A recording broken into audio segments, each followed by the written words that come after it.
Hello students, CET crash course में 3D को आज हम कंटिन्यू करते हैं आगे। क्वेश्चन नंबर 21 से नीचे स्क्रीन पे क्वेश्चन आ रहा होगा आपके। If line OP of length R makes an angle alpha with x axis and lies in ZX plane, then the coordinates of the point P R। तो भैया सीधा से बात, पहली चीज वो क्या कह रहा है, R कहाँ लाई करता है, लाइज इन XZ प्लेन। क्या आप इसका मतलब समझते हैं? देयरफॉर y कोऑर्डिनेट क्या हो गया, y कोऑर्डिनेट आपका हो गया 0। ये चीज आपके दिमाग में होनी चाहिए। इसीलिए जो आपका P पॉइंट है वो दिखने लगेगा x0z, या फिर वो 2 डायमेंशनल ही बन गया है। सीधा सीधा हिसाब, यहाँ पर x एक्सिस है, यहाँ z एक्सिस है, x के साथ में वो अल्फा एंगल बना रहा है और आपको इसके पॉइंट्स बताने हैं। तो आप तो ये जानते ही हैं, इसको वापस बताने की जरूरत नहीं है। ये लिखा जाता है r cos अल्फा और r sin अल्फा। क्या बात क्लियर है? r sin अल्फा किसको डोनेट कर रहा है? यहाँ y नहीं, सॉरी, यहाँ z एक्सिस है, तो एक x एक z, तो x के साथ में जुड़ा हुआ point r cos alpha, z के साथ जुड़ा हुआ r sin अल्फा, और y कोऑर्डिनेट सब वो तो 0 है। तो इसीलिए हमारा जो पॉइंट है from figure, point P will be equivalent to r cos alpha 0 r sin alpha. Getting it? Easy. Next question तो हम कर रहे हैं question number 25। Question number 22, 23, 24 assignments है। आप इसके आंसर नीचे कमेंट सेक्शन में बताइए। अब क्वेश्चन नंबर 25 हमसे कह रहा है what is the angle between the two lines whose direction ratios are given. तो इसके डायरेक्शन रेशियोज दिए हुए हैं, मतलब ये आपको L1 L2 M1 L1 M1 N1 दिया है, L1 M1 N1 दिया है, ये L2 M2 N2 दिया हुआ है। क्या बात क्लियर है? अब आपको सीधा सीधा बताना है कि इसके बीच में एंगल क्या रहेगा। तो हमें पता है cos थीटा का फॉर्मूला होता है L1 L2 M1 M2 N1 N2, और अपॉन में आता है L1 square M1 square plus N1 square into में L2 square M2 square N2 square. क्या बात क्लियर है? अब थोड़ा सा गौर फरमाइए, इसको L1 square M1 square N1 square करके देख लेते हैं। तो L1 square plus M1 square plus N1 square कितना आ रहा है? ठीक है, आप इसको कैलकुलेट करिए, इसका स्क्वायर प्लस इसका स्क्वायर प्लस इसका स्क्वायर।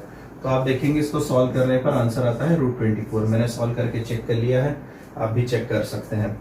अगर आप B बार की तरफ नजर डालेंगे तो L2 M2 N2 भी L1 M1 N1 के जैसे ही है, थोड़े से वेरिएशन के साथ में। मतलब अगर आप L2 square M2 square N2 square under root में निकालते हैं तो वो भी कितना आने वाला है? √24 आएगा। तो हम सीधे सीधे अब cos थीटा की तरफ मूव करें तो वहां पर पहली चीज दिख रही है L1 इंटू L2 करना है आपको।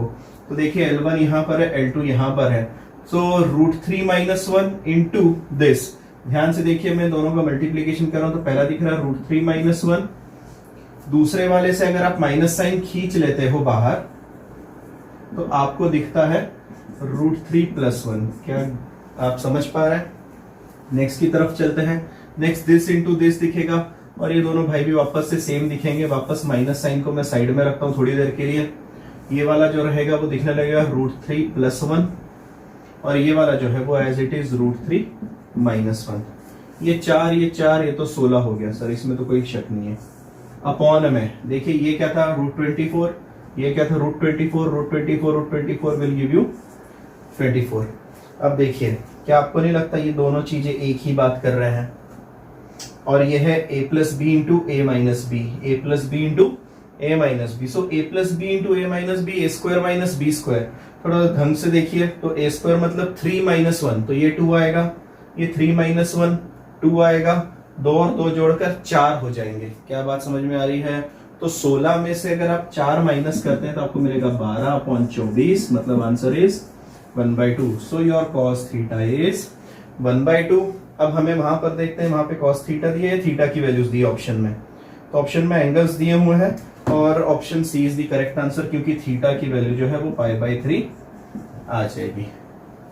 Hope it's clear. Next some.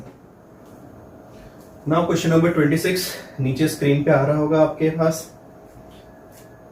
The projection of line segment on the coordinate axis are 12, 4, 3 then the length of the segment is equal to, अगर हम मान ले हैं let projection be x, y, z, और वो प्रोजेक्शन क्या दिए हुए हैं उसने हमें 12,4,3 दिया हुआ है। तो हमें पता है कि लेंथ ऑफ द प्रोजेक्शन जो रहता है, length is equal to under root of x square plus y square plus z square. तो मुझे नहीं लगता ये कोई मुश्किल काम है। 12 square plus 4 square plus 3 square, अगर आप ध्यान से देखो तो ये शायद से 169 आ रहा होगा और उसका स्क्वायर रूट आएगा 13।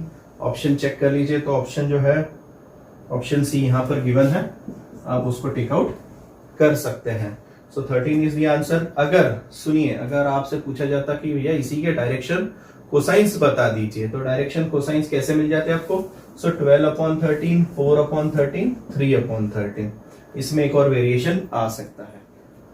मूविंग टू क्वेश्चन नंबर 27, वो हमसे कह रहा है डायरेक्शन रेशियो ढूंढना है ऐसी लाइन का जो कि परपेंडिकुलर है दो गिवन लाइंस के। अगर आप लाइंस को पढ़ना जानते हैं, so it is passing through point and it is parallel to the given line. तो पहली वाली जो लाइन है उसके डायरेक्शन रेशियोज आपको दिख जाएंगे 2, -3 और 1। अच्छा, इस क्वेश्चन में एक करेक्शन है, जो सेकेंड वाली लाइन है उसके एक z -4 अपॉन में -2 आने वाला है, तो करेक्शन आप कर लीजिए, उसके बिना आंसर मैच नहीं करेगा। यहाँ पर -2 है, इसी वजह से जो सेकेंड लाइन है उसके डायरेक्शन रेशियोज है वो बन जाते हैं 1, 2 एंड -2। Getting it? अब समझ लीजिए, मान लेते हैं कि आर बार कोई वेक्टर है जो इन दोनों लाइंस को क्या है, परपेंडिकुलर है। तो हम कहते हैं लेट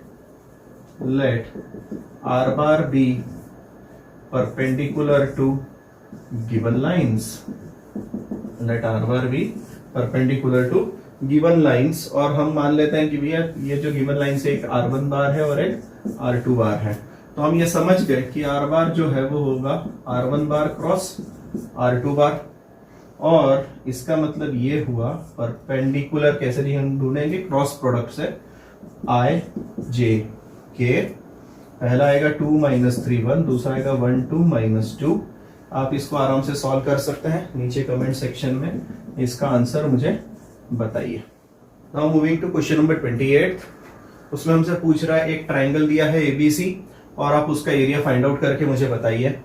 तो यहाँ पर वर्टाइसेस दिए हुए हैं और आपको तो एरिया ऑफ ट्राइंगल पता ही है। So area of triangle ABC is equal to half times, सारे कोऑर्डिनेट्स लिख देंगे डिटरमिनेंट में, 1 2 3 2 5 -1 -1 1 2। क्या आप इसको कैलकुलेट कर सकते हैं? बिल्कुल सर कर सकते हैं। आप इसको कैलकुलेट करिए और मुझे नीचे कमेंट सेक्शन में आंसर मेंशन कीजिए। चलिए अब लाइन वाले टॉपिक को कंटिन्यू करते हैं। लाइन का जो फर्स्ट क्वेश्चन है, अच्छा उसमें से 3D के जो लास्ट के दो क्वेश्चन थे 29th और 30th, ये आपके लिए प्रैक्टिस है। कमेंट सेक्शन में आंसर मेंशन कीजिए। क्वेश्चन नंबर फर्स्ट पे चलते हैं, लाइन टॉपिक का। अगर आप देख पा रहे हैं तो लाइन में भी कोई डिफरेंस नहीं है, यही जो 3D में हमने पढ़ा था वही चीज है, वापस से आपको बार बार आ रही है यहाँ पर। सो L दिया है, M दिया है, N दिया है, N आपको फाइंड आउट करना है। पर आप तो जानते हैं कि यार L² plus M² plus N² is equal to क्या होता है, 1 होता है। क्या बात क्लियर है? आपको सिर्फ N² निकालना है। So N² will be equal to 1 minus L²। L² कितना आएगा, 16/81। M² कितना आएगा, 16/81। अगर इसको सब्ट्रैक्ट करें तो ये मिलेगा 32/81। अब आप इसको सब्ट्रैक्ट करके देख लीजिए, एलसीएम लोगे तो शायद से मेरे हिसाब से 81 है, 32 है, 49/81 आ रहा है। ठीक, सो n इज इक्वल टू ±7/9। देखिए ऑप्शन में कोई ऑप्शन मैच कर रहा है? हाँ जी, option B is the correct answer. Now moving to question number 2। यहाँ पर हमें दिया गया है एक लाइन है जो A पॉइंट और B पॉइंट में से पास हो रही है और वो हमसे जानना चाहता है उसके डायरेक्शन कोसाइंस बताइए। तो सबसे पहला हमारा काम रहेगा कि हम डायरेक्शन रेशियो फाइंड आउट करें, वो भी AB बार का। AB बार के डायरेक्शन रेशियोज आप जानते हैं, 0 - B बार माइनस A बार करेंगे हम। 0 minus of -2 will be 2, 4 - 1 will be 3 and 3 - 3 that is will be 6। ठीक, अब हमें क्या करना है, हमें इसके डायरेक्शन कोसाइंस फाइंड करना है। ये आपके एल एम एन दिए हुए हैं, और आप तो जानते हैं डायरेक्शन कोसाइंस जो रहते हैं वो क्या रहते हैं, L upon under root L square plus M square plus N square. वैसे ही M upon under root N upon under root रहता है। क्या बात क्लियर है? तो हम सबसे पहले क्या फाइंड आउट करेंगे, L square plus M square plus N square find करने की कोशिश करते हैं। So L square plus M square plus N square under root वाली चीज क्या आती है, तो आएगा 4 आएगा, यहाँ पर 9 आएगा, और यहाँ पे 36 49, ये 49 आ रहा है। That mean square root will be equal to 7 या फिर प्लस माइनस 7 कह लीजिए। तो हमारे डायरेक्शन कोसाइंस जो है वो बन जाएंगे 2/7, 3/7, 6/7। प्लस माइनस बिल्कुल, क्योंकि ये रूट में था, यहाँ प्लस माइनस आएगा तो यहाँ plus minus plus minus. Answer देखिए कोई टैली कर रहा है क्या हमारे ऑप्शंस में से, और प्लस वाले ऑप्शंस दिए गए हैं। I think option A will be the correct. Moving to question number 3, वो हमसे जानना चाहता है कि हमने आपको ए बार दिया हुआ है, और वो जो लाइन है, जो वेक्टर है, अल्फा एंगल बना रही है, बीटा एंगल बना रही है, गैमा एंगल नहीं दिया गया है उसने, वो हमसे उसके डायरेक्शन रेशियोज जानना चाहता है उस लाइन के। तो सबसे पहले हमें अल्फा बीटा दिया है तो हम गैमा फाइंड आउट कर सकते हैं, क्योंकि आप जानते हैं cos square alpha plus cos square beta plus cos square gamma is equal to 1 होता है। इसी का तात्पर्य cos square gamma is equal to 1 minus cos square alpha, so it is 1/√2 होता है, उसका स्क्वायर मिलेगा 1/2। ये 60 डिग्री है, मतलब 1/2, 1/2 का स्क्वायर मतलब 1/4। अगर आप जानते हैं तो ये 1/2 है, ये 1/4 है, तो ये 3/4 मिलेगा। 1 माइनस 3/4 विल बी 1/4। और इसी तरीके से हमें cos गैमा, अगर मैं यहीं पे डायरेक्ट cos गैमा निकाल लूं तो ये क्या आ जाएगा, 1/2 प्लस माइनस 1/2। cos गैमा कितना मिला, प्लस माइनस 1/2। अब हमसे डायरेक्शन रेशियोज जानना चाहता है। डायरेक्शन रेशियोज हमें पता है, होता है r cos alpha, r cos beta, r cos gamma. ये हमने पिछले 3D में भी कर चुके हैं ऐसे क्वेश्चंस। मल्टीप्लाई करना है आपको, r कौन दिया है, so it is equal to a bar mod of a bar. So हम मल्टीप्लाई करेंगे 8 इंटू 1/√2 से, 8 इंटू 1/2 से, और लास्ट में 8 इंटू प्लस माइनस 1/2 से। क्या बात क्लियर है? अगर हम इसको कट करते हैं, देखिए इसको भी कट किया जा सकता है। हम इसको 4 इंटू 2 लिखेंगे, √2 कट हो जाएगा, तो हमें ऊपर मिलेगा 4√2। यहाँ पे भी 4 इंटू 2 लिखाएगा, 2 कट होगा तो यहाँ पे 4 आएगा, और यहाँ पे आएगा प्लस माइनस 4। अब एक बार ऑप्शन चेक कर लेते हैं, क्या कोई हमें मैच करवा रहा है। ऑप्शन में देखिए 4 कॉमन निकाला हुआ है, सो ए बार जो है हमारा वो मिल जाएगा। हमने 4 कॉमन निकाल लिया तो हमें मिलेगा √2, √2, 1, प्लस माइनस 1। देखिए ऑप्शन मैच कर रहे हैं क्या? आईजेके में है तो आप लिख सकते हैं 4√2i प्लस जे प्लस माइनस के, और ये ऑप्शन जो है डी वाला मैच कर रहा है मेरे हिसाब से। नहीं, डी नहीं मैच कर रहा है, 2 है, 1 है और plus minus, so option A is the correct answer. Question number 4 देखिए, वहां पर उसने डायरेक्शन रेशियोज दिए हुए हैं हमें, 2 वेक्टर्स के, 2 लाइंस के। ये डायरेक्शन रेशियोज है L1 M1 N1, L2 M2 N2, और वो हमसे कह रहा है कि ये जो दोनों लाइंस हैं ये कैसी है, परपेंडिकुलर है, तो आप के ढूंढिए। हम तो जानते हैं कि since if lines are perpendicular then, तो देन क्या होता है, L1 L2 M1 M2 N1 N2 is equal to 0। तो अब आप इस फॉर्मूले में वैल्यू सब्स्टिट्यूट कीजिए और आंसर निकाल के के की वैल्यू नीचे कमेंट सेक्शन में बताइए। अब मूव करते हैं क्वेश्चन नंबर 5 की तरफ। वो कह रहा है direction cosines of the line which lies in XY plane. तो पहली चीज तो हम लिख लेते हैं, since line lies in XY plane, therefore पहली चीज तो कॉमन फिक्स हो गई कि गैमा जो है वो 90 डिग्री चला गया।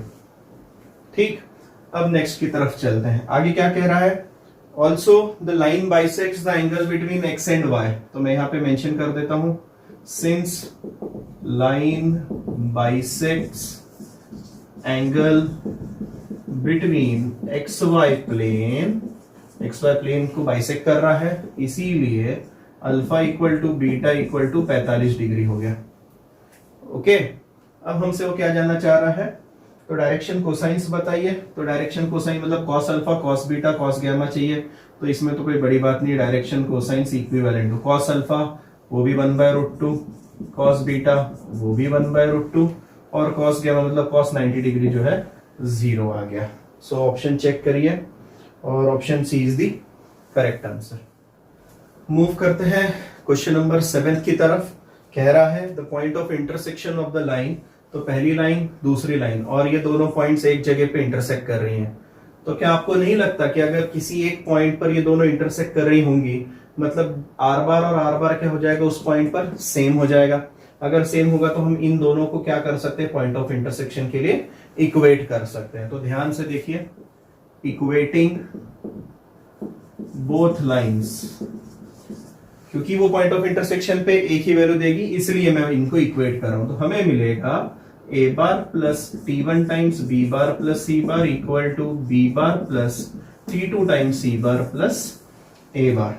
आप इसको थोड़ा सा सिंप्लीफाई कर लीजिए तो ये मिलेगा T1 B bar plus T1 C bar equal to B bar, थोड़ा सा अरेंज कर लूं इसको, तो अरेंज करेंगे तो T2 ए बार आगे ले लेता हूं मैं T2 ए बार को, उसके बाद में बी बार अकेला आएगा और T2 सी बार। अगर आप कंपेयर करते हैं इसको, अगर आप कंपेयर करते हैं ऑन कंपेयरिंग, कंपेयर करना आप जानते हैं, तो अगर आप कंपेयर करते हो देखिए T2 की वैल्यू 1 के बराबर, यहां पर कुछ नहीं मतलब 1 है, सो T2 इक्वल टू 1 आ गया।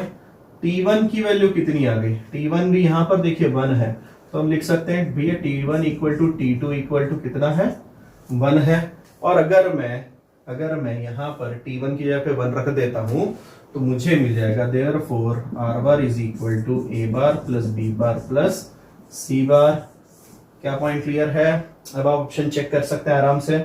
ऑप्शन क्या दिखा रहा है हमें? हाँ जी, डी ऑप्शन दिया हुआ है, it is A bar plus B bar plus C bar. Question number 8 देखिए, वापस से वही कह रहा है आपसे बार बार कि आपको पहली लाइन दी है, दूसरी लाइन दी है और दोनों का पॉइंट ऑफ इंटरसेक्शन ढूंढना है। तो वापस से पॉइंट ऑफ इंटरसेक्शन के लिए हम क्या करेंगे, इनको इक्वेट करेंगे सर।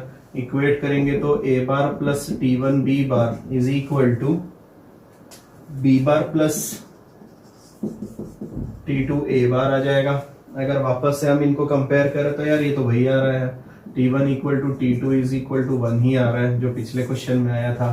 कुछ ज्यादा चैलेंजिंग क्वेश्चन नहीं दिया है, इसीलिए सीधे सीधे हम लिखते हैं R bar is equal to A bar plus B bar. अगर मैं T1 के लिए यहाँ सब्सटीट्यूट कर दूं या T2 की यहाँ सब्सटीट्यूट कर दूं तो आर बार की value A bar plus B bar आ जाएगी। ऑप्शंस अगर चेक करें तो option C is the correct answer. Question number 9 की तरफ चलते हैं। काफी अच्छा क्वेश्चन दिया हुआ है। If direction cosines of two lines connected by the relation are the connected, ये रिलेशन दिया हुआ है, L plus M plus N 0 दिया है, L square plus M square minus N square 0 दिया है। तो वो एंगल बिटवीन देम जानना चाहता है कि उन लाइंस के बीच का एंगल कितना होगा। कोशिश करते हैं। तो सबसे पहले तो हमें LMN कुछ रिलेशन मिल जाए, अच्छी बात हो जाए। पहले इसका नामकरण करते हैं, ये फर्स्ट होगी इक्वेशन। हम एक और चीज जानते हैं कि L square plus M square plus N square तो 1 होता है। ये द्वितीय इक्वेशन कर लेते हैं हम सबसे पहले। अगर हम 2 माइनस 1 करें, नीचे वाले में से ऊपर वाले को अगर माइनस करें तो आप नोटिस करोगे L स्क्वायर गया, एम स्क्वायर गया, ये दोनों जुड़कर 2n स्क्वायर बन गए।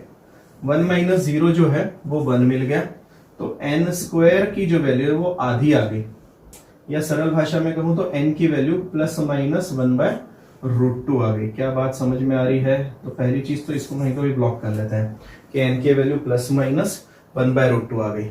अब इसका भी कुछ यूज होता होगा सर, चलिए इसको भी थोड़ा सा सिंप्लीफाई करके देख लेते हैं। तो यहां से मैं इतना तो लिख सकता हूं कि L प्लस एम जो है वो माइनस एन के बराबर है। दोनों तरफ स्क्वायर करें, स्क्वायर करते ये देखिए यहां पे स्क्वायर करते ये दिखेगा L square plus M square plus 2LM, और इधर स्क्वायर करते ही n स्क्वायर दिखने लगेगा। गुड।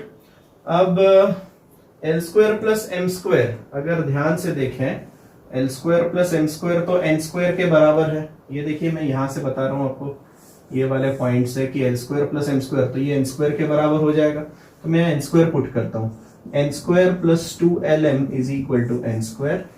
ये तो भाई सब कट गए और lm की वैल्यू तो 0 आ गई है।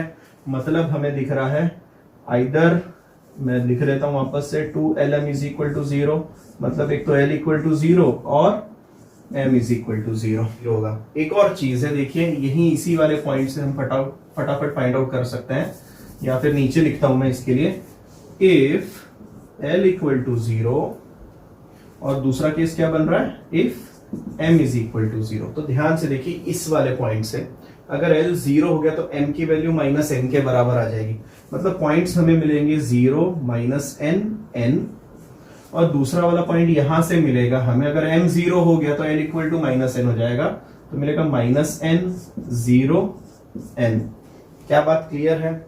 इसका मतलब पर n की वैल्यू तो हमारे पास थी सर, अगर मैं उसमें से सिर्फ पॉजिटिव वैल्यू लेता हूं आपके लिए, तो यहां पर देखिए यहां मिलेगा 1/√2, तो ये बन जाएगा -1/√2 और ये बन जाएगा 0।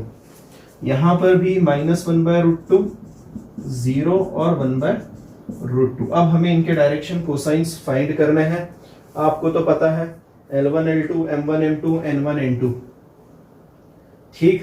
तो हम एक बार चेक करके देख लेते हैं हमारा cos थीटा का फॉर्मूला। सो cos थीटा मतलब दो लाइंस के बीच का एंगल हमें पता है, L1 M1 N1 L2 M2 N2। तो हमें मिलेगा, ध्यान से देखते जाइए, L1 L2 0, M1 M2 0, N1 N2, तो 1/√2 इंटू 1/√2, ये 1/2 मिला, तो मैं सीधे लिख दूं ऊपर मिला 1/2। पर अपॉन में भी तो कुछ आता है सर, अपॉन में क्या आता है, अपॉन में आता है L1 square plus M1 square plus N1 square. तो चेकआउट करते हैं, तो यहाँ पे 0, इसका स्क्वायर आएगा 1/2, इसका स्क्वायर आएगा 1/2, 1/2 प्लस 1/2 तो 1 आ जाएगा। तो यहां पर भी 1 आने वाला है, तो मतलब सीधा सीधा हमारा आंसर कितना आ रहा है, cos थीटा का आधा। हमसे उसने क्या पूछा है, हाफ पूछा है या फिर एंगल पूछा है, एंगल पूछा है शायद से, तो वो हमारा थीटा जो है 60 डिग्री आ रहा है, 60 degree in the sense π/3। So option C is the correct answer. क्या आप समझ गए? क्वेश्चन नंबर 10 प्रैक्टिस प्रॉब्लम है। अगले जो क्वेश्चंस है इसके आगे के वो नेक्स्ट पार्ट में अपलोड करते हैं।